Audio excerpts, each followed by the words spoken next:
انہوں نے سب سے پہلے استقبالیہ کے کمپیوٹر ضبط کیے۔ 2 خواتین افسران ہوٹل کے عملے کو روک رہی تھیں اور ایک ایک کمرہ چیک کیا جا رہا تھا۔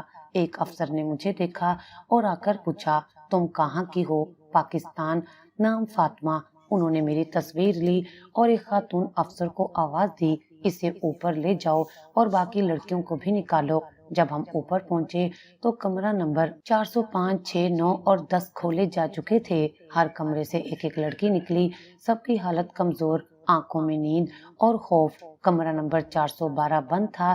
دروازہ کھولا گیا تو اندر کوئی نہیں تھا، صرف ایک بیڈ اور ایک خالی بوتل۔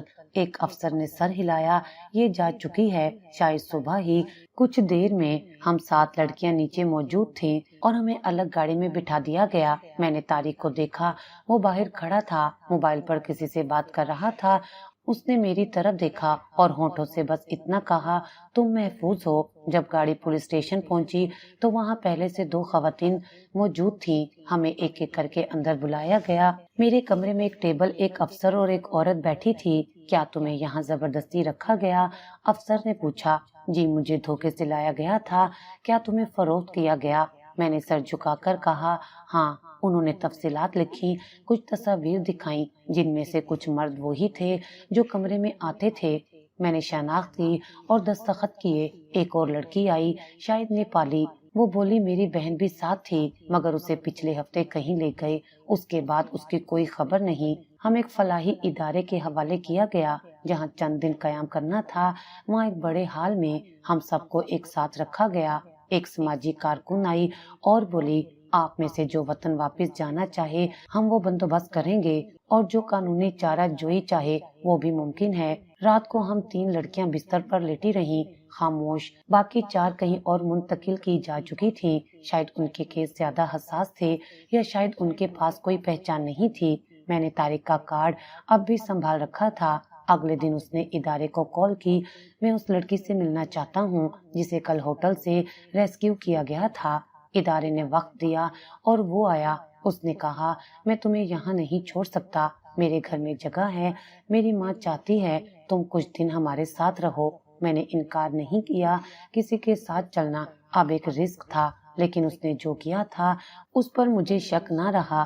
3 دن بعد میں اس کے ساتھ اس کے گھر گئی اور پہلی بار کسی دروازے پر قدم رکھا تو کسی نے کہا، بیٹی اندر آؤ، تم ہمارے لیے امانت ہو، بوجھ نہیں۔ یہ پہلی شام تھی جہاں اندھیرا نہیں تھا۔ جب میں اس کے ساتھ گھر میں داخل ہوئی تو پہلی چیز جو محسوس ہوئی وہ خاموشی تھی، لیکن یہ خاموشی ویسی نہیں تھی جو میرے پچھلے کمروں میں ہوتی تھی۔ یہاں دروازے پر ایک چھوٹا سا قرآن پاک رکھا تھا، دیوار پر ماں باپ کی پرانی تصویر اور صحن میں لگے پھول جو ہوا کے ساتھ ہل رہے تھے۔ اس نے آہستہ سے کہا، امی وہ آ گئی ہے۔ ایک 50-55 سال کی خاتون کچن سے باہر آئیں، ہاتھ میں آٹے کی مہک اور آنکھوں میں وہ روشنی جو ماں کی ہوتی ہے۔ انہوں نے میرے چہرے پر نظریں جمائیں اور کچھ دیر خاموش دیکھتی رہیں، پھر آگے بڑھ کر میرے سر پر ہاتھ رکھا، انگلیاں بالوں میں پھیری اور بولی، بیٹا اندر آ جاؤ، باہر دھوپ میں کھڑی کیوں ہو؟ میں نے ایک قدم اندر رکھا اور ان کا ہاتھ تھاما۔ ہاتھ میں گرمی تھی اور دل میں اجنبیت کا خوف، لیکن ان کی انگلیوں نے جیسے وہ خوف کھینچ کر نکال لیا ہو۔ کمرہ چھوٹا مگر صاف تھا، ایک سنگل بیڈ، ایک لکڑی کی الماری اور کھڑکی جس سے سورج کی روشنی اندر آ رہی تھی۔ یہ کمرہ تمہارا ہے، جب تک چاہو یہاں رہ سکتی ہو۔ طارق نے سامان ایک طرف رکھا، تمہیں یہاں مکمل سکون ملے گا۔ میرے ابو کی یادیں اس گھر میں ہیں اور ہم چاہتے ہیں کہ اس گھر میں اب صرف خیر ہو۔ اس کی ماں میرے پاس بیٹھی، میرے ہاتھ تھامے اور خاموشی سے چہرہ دیکھتی رہی، جیسے وہ کچھ جاننے کی کوشش کر رہی ہوں بغیر پوچھے۔ ان کی آنکھوں میں وہ سوال نہیں تھے جو باقیوں کی نظروں میں ہوتے ہیں، بس ایک التجا تھی، میں خود کو محفوظ محسوس کروں۔ بیٹا تم کھانا کھاؤ گی نا؟ میں دال اور چاول بنا رہی تھی۔ میں نے ہاں میں سر ہلایا، آواز نہ نکلی۔ انہوں نے میرا ہاتھ چوما اور کچن کی طرف چلی گئیں۔ طارق کھڑا رہا، پھر آہستہ سے بولا، کبھی کبھار انسان کو آواز نہیں، ماحول چاہیے ہوتا ہے۔ میں جانتا ہوں کہ تم کچھ کہنا نہیں چاہتی، بس سنبھلنا چاہتی ہو، یہی کافی ہے۔ ابھی میں بیڈ پر بیٹھ گئی اور کھڑکی کے باہر دیکھا، نیچے سڑک تھی، عام سی، بچے کھیل رہے تھے، ایک عورت سبزی والا بھاؤ تول رہی تھی، ایک بلی گلی کی نکڑ پر بیٹھی تھی۔ یہ سب کچھ معمول کا تھا، لیکن میرے لیے غیر معمولی۔ کچھ دیر بعد ان کی ماں نے کھانے کی ٹرے اندر رکھی۔ بیٹا، اپنے ہاتھ سے کھاؤ اور پیٹ بھر کے کھاؤ، ہم تمہیں اپنی بیٹی سمجھتے ہیں۔ میں نے نوالا منہ میں رکھا، لیکن آنکھوں سے آنسو بہنے لگے۔ یہ پہلی بار ہے جب مجھے بغیر کسی قیمت کے کچھ ملا ہے، میں نے خود سے کہا۔ ان کی ماں میرے پاس آئیں، میرے سر کو اپنی گود میں رکھا اور بس اتنا کہا، بیٹا، اللہ کسی کو بھی آزماتا ہے، لیکن اس کا رحم بڑی چیز ہے۔ تم یہاں ہو، یہ اس کی نشانی ہے۔ اگلے دن طارق نے کچھ فائلیں میرے سامنے رکھی۔ یہ تمہاری دستاویز ہیں جو ہم نے پولیس سے لے لی۔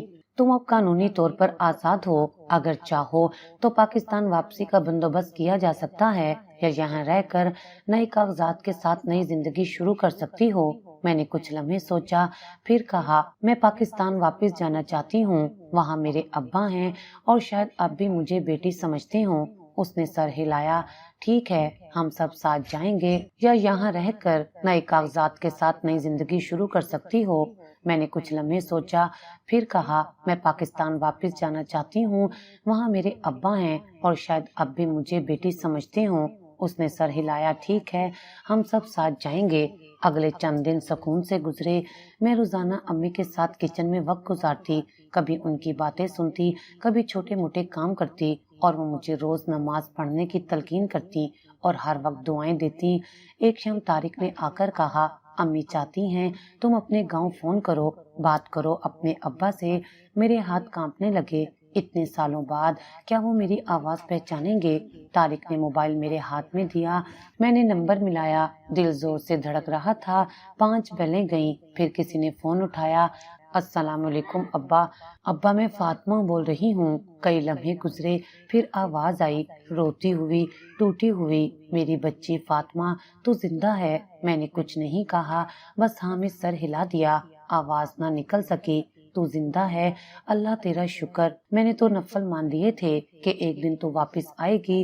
میں نے فون بند نہیں کیا، لیکن کچھ دیر دونوں طرف خاموشی رہی، ایک ایسی خاموشی جو لفظوں سے زیادہ بولتی ہے۔ اس رات میں چھت پر گئی، آسمان دیکھا اور دل ہی دل میں ایک وعدہ کیا، اب میں کبھی بکھرنے نہیں دوں گی خود کو۔ یہ گھر، یہ لوگ، بغیر کسی قیمت کے محبت کرنے والے لوگ میرے نصیب کا وہ حصہ تھے جس پر ابھی تک پردہ پڑا ہوا تھا۔ جب پاکستان واپسی کی تاریخ طے ہوئی تو میرے اندر ایک عجب سی بے چینی شروع ہو گئی۔ سب کچھ ٹھیک لگ رہا تھا، لیکن دل میں ایک خالی پن تھا جس سے کوئی بھر نہیں پا رہا تھا۔ دن کے وقت میں سب کے درمیان ہنستی، کام میں لگتی، طارق کی امی کے ساتھ وقت گزارتی، لیکن رات جیسے ہی آتی سب کچھ بدل جاتا۔ نیند آتی لیکن پرسکون نہیں۔ سونے کی کوشش کرتی تو وہی کمرے، وہی چہرے، وہی آوازیں میرے دماغ میں گونجنے لگتی۔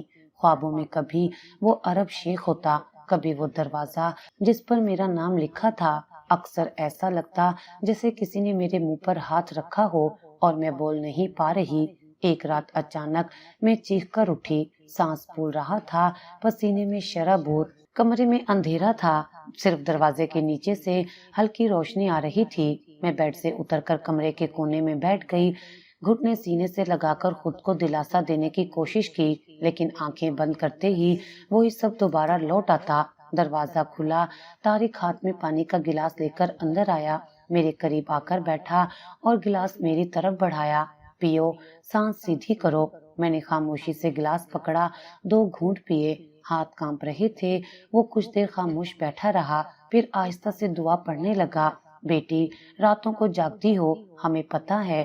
میں نے سر جھکا لیا۔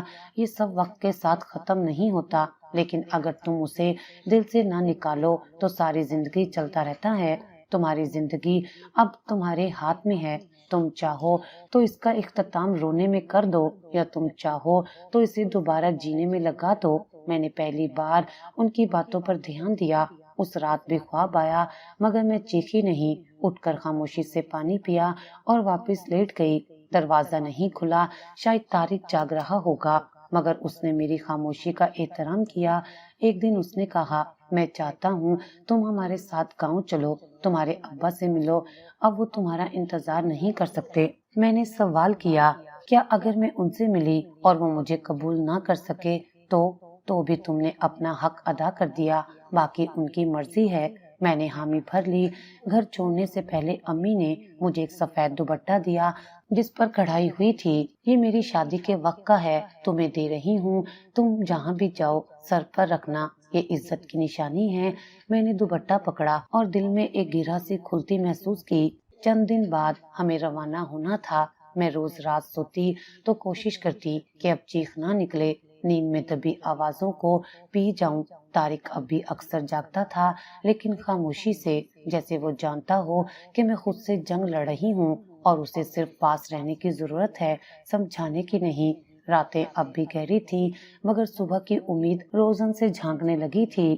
سفر کی تیاری مکمل ہوئی تو طارق نے خاموشی سے مجھے وہ بیگ دیا جس میں میرے اصل کپڑے، شناختی کارڈ اور چند کاغذات تھے۔ میں نے بیگ کو پکڑا اور کچھ دیر تک اسے دیکھتی رہی۔ میرے ہاتھ میں وہ ثبوت تھا کہ میں اب دوبارہ خود کو پہچان سکتی تھی، اپنے نام سے، اپنی شناخت سے۔ کئی مہینے گزر چکے تھے اس دن کو جب میں بغیر مرضی، بغیر ارادے، ایک خالی دستاویز بن کر کسی کمرے میں جاگتی تھی۔ سفر کا آغاز دبئی ایئرپورٹ سے ہوا۔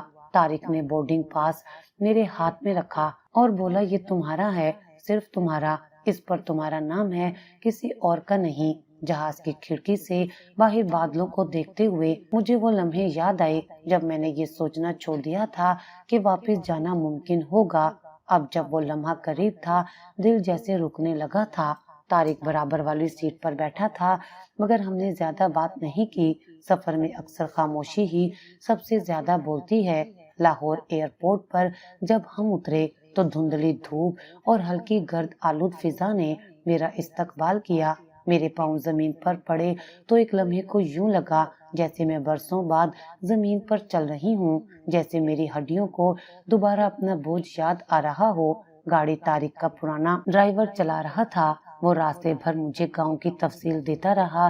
نئی سڑکیں بنی ہیں، محلے میں ایک اسکول کھل گیا ہے اور تمہارے ابا اب اتنے بوڑھے ہو گئے ہیں کہ روز تھکن سے بیٹھ جاتے ہیں مسجد کے سامنے بینچ پر۔ ہم جب گاؤں کے باہر پہنچے تو میں نے کھڑکی سے جھانکا، وہی درخت، وہی کچے رستے، وہی مٹی کی خوشبو، بچپن کے منظر ایک ایک کر کے آنکھوں کے سامنے آنے لگے۔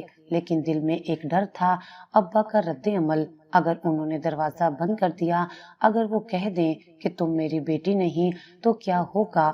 گلی میں پہنچ کر گاڑی رکی۔ میں دروازہ کھولنے ہی والی تھی کہ طارق نے میرا ہاتھ پکڑا۔ یاد رکھو، جو تمہیں پہچاننے سے انکار کرے وہ تمہاری حقیقت نہیں مٹا سکتا۔ میں نے دروازہ کھولا اور آہستہ سے باہر قدم رکھا۔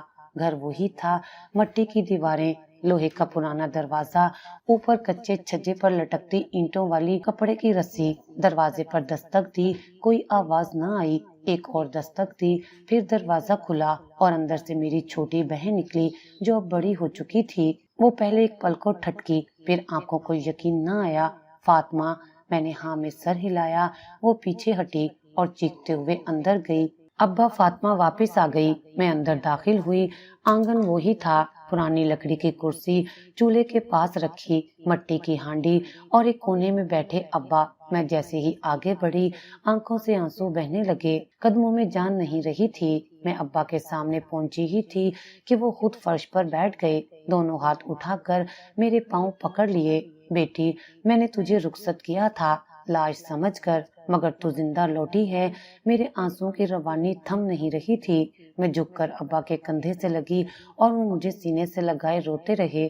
گھر کے باقی افراد اکٹھے ہو چکے تھے۔ کوئی دروازے کے پاس کھڑا حیرانی سے دیکھ رہا تھا، کوئی چپ چاپ کھڑکی سے جھانک رہا تھا۔ طارق ایک طرف خاموش کھڑا تھا، جیسے یہ لمحہ صرف ہمارا ہو۔ ابا نے مجھے دیکھ کر کہا، کیا ہوا؟ کہاں رہی اتنے دن؟ میں نے صرف اتنا کہا، ابا زندہ تھی، بس دور تھی۔ انہوں نے میرے سر پر ہاتھ پھیرا، تو میرے لیے مر کر بھی زندہ تھی۔ میں روز دعا کرتا تھا، یا تو خبر آ جائے یا تو آ جائے۔ آج رب نے دونوں عطا کر دیے۔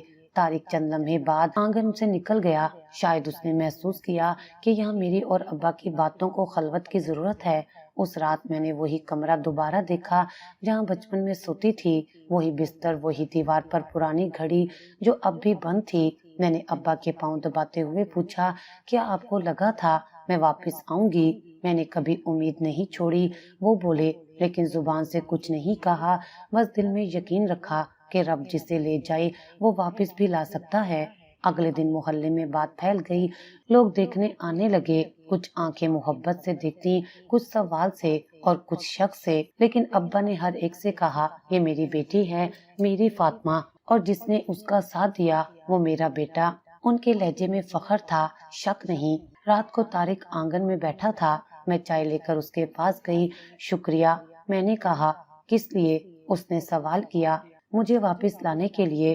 اس نے چائے کی چسکی لی اور آہستہ سے کہا، ابھی تو صرف لایا ہوں، اصل واپسی تمہارا جینا ہے، وہ تمہیں خود کرنا ہے۔ چاندنی رات میں آسمان کی طرف دیکھتے ہوئے مجھے پہلی بار لگا کہ میں زمین پر ہوں اور اب یہاں سے جانے کا ارادہ نہیں۔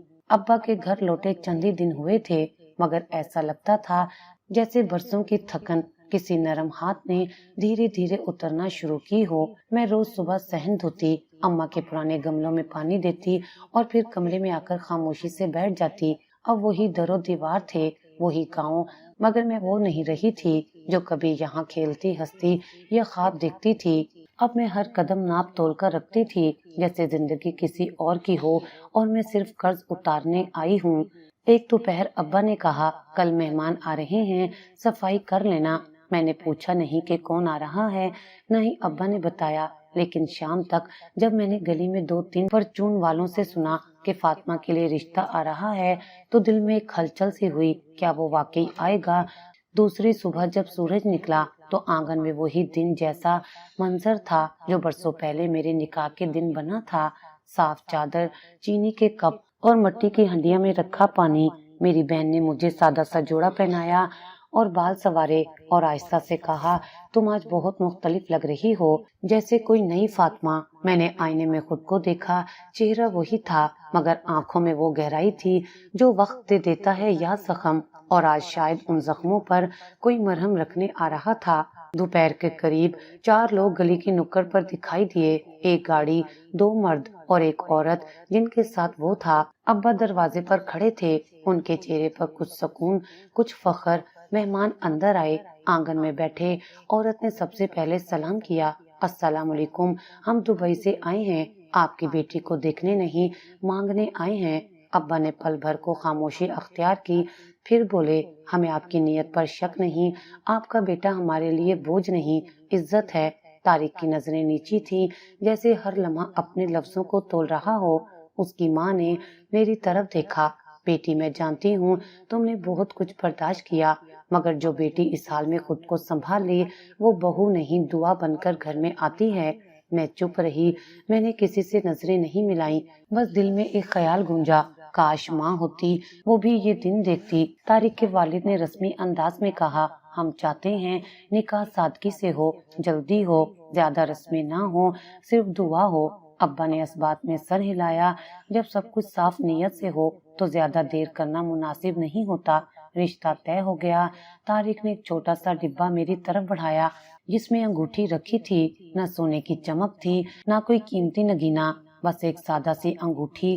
میں نے خاموشی سے ہاتھ آگے کر دیا، اس نے آہستگی سے میری انگلی میں پہنائی۔ اس وقت پورے صحن میں مکمل خاموشی تھی، جیسے سب سانس روکے دیکھ رہے ہوں کہ قسمت کس موڑ پر ہاتھ تھامتی ہے۔ اس کے بعد مہمانوں کے لیے کھانا لگا دیا گیا۔ محلے کی عورتیں بھی آ چکی تھیں، کچھ کھڑکی سے جھانک رہی تھیں، کچھ دروازے پر بیٹھی سرگوشیاں کر رہی تھیں۔ یہ وہی ہے نا جس کو دبئی سے واپس لایا گیا؟